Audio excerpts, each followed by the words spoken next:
The tradition and spirituality that stems from the Jamaican Afro hairstyles is rooted in the history of nonconformity. The Afro hair becomes a centerpiece of the Jamaican culture. It's a symbol of identity, of resistance, creative expression and freedom.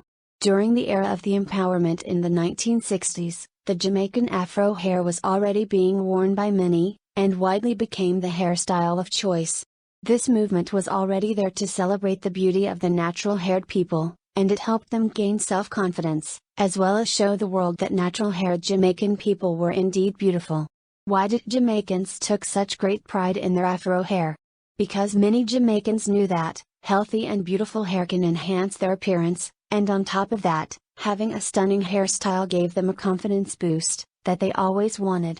This added confidence boost may even enable them to feel strongly about themselves and help them to face things that seemed stressful at times.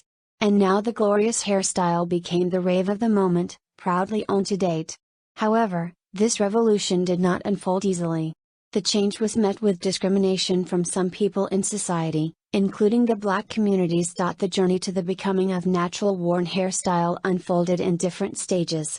The interest of rocking an Afro hairstyle in Jamaica started as a need to make a forward statement, and break from the norm.